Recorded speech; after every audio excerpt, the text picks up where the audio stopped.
What's up everyone, it's your boy LJ, and in this video I'm going to talk about how I add variation to my workouts. If you're new to the channel, please make sure to subscribe, and if you like the video, please make sure to show the thumbs up button some love. So I've been doing my own thing now since I've joined a commercial gym back in the summer of 2006, and I'll say since then, not much of my workouts have changed, aside from the fact that now they're more powerlifting geared. So there's more of an emphasis around squatting, benching, and deadlifting. Aside from that, if you were to ask any of my buddies that have worked out with me before, they'll let you know that I'm still doing the same old-ish. Like I'm still doing the same exercises.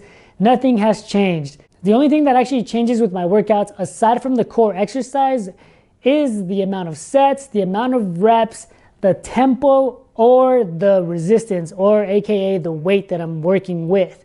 So, I mean, as you can see, those four alone, along with the exercise, there's a variety of ways that you can change your workout without having to technically change the core exercises. When I initially started to work out, I was basically doing the multiple set training system. Basically what that is just doing multiple sets per exercise that you're doing. So say I'm gonna work out arms and I'm gonna do curls, I'm probably gonna do 3 to 4 sets of a particular rep, but it'll be a multiple sets per that exercise. So every exercise will get multiple sets, and depending on how many sets you're doing, that workout can go anywhere from 15 to 20 minutes up to however long you want, depending on how many sets you're gonna be doing per exercise. Once I started working out a little bit more often, then I started to incorporate what's known as a pyramid set. Let's use squats for example, because I love to do pyramid sets with squats. So with the pyramid set, you would start at the bottom or you would start at the top. So for example, if I'm gonna pyramid set squats, then I would start with 95 and then work my way up to 315 or whatnot, a single rep max. Or I would go backwards and start at the top and work my way down to the bottom. So start with 315 and go down to 95.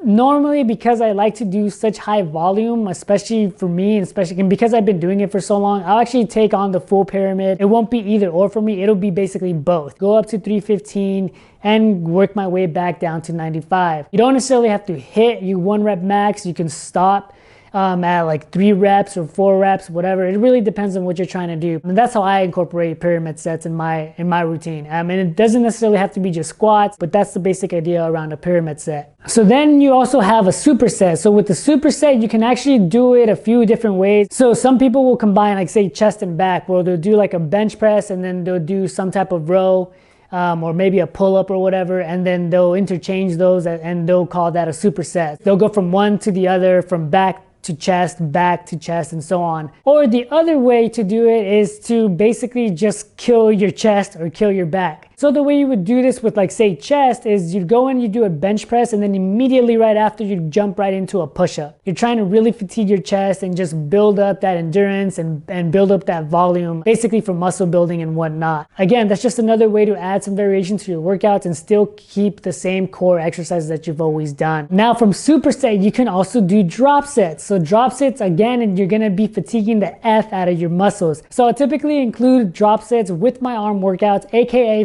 Flex Fridays, and I'll do this typically as my finisher when I really just want to kill my arms and be done for the day. So for example, I'll take a 25-pound dumbbell and I'll do bicep curls pretty much until I can't do any more, and then I'll immediately drop those and I'll reach for like a 20-pound or a 15-pound depending on how fatigued I am, and then I'll keep going. Immediately following that, I'll go for a 10-pound or a 5-pound and just completely just annihilate my arms and just until I can't freaking move them anymore. That's a really great way to fatigue them. That's a really great way to get those gains and really build up the muscle and build up the endurance because you're doing so much volume and whatnot. Now, if you're crunched for time, then circuit training is for you. And really this can be done with anything. Again, it could be an arm workout, it could be a squats, it could be benching. And really the biggest thing with circuit training is that you're gonna be doing one exercise right after another with minimum to no rest. And once you go through each exercise, and that would be 1 set. And it really just depends on how many exercises you include in the circuit. I mean, it can be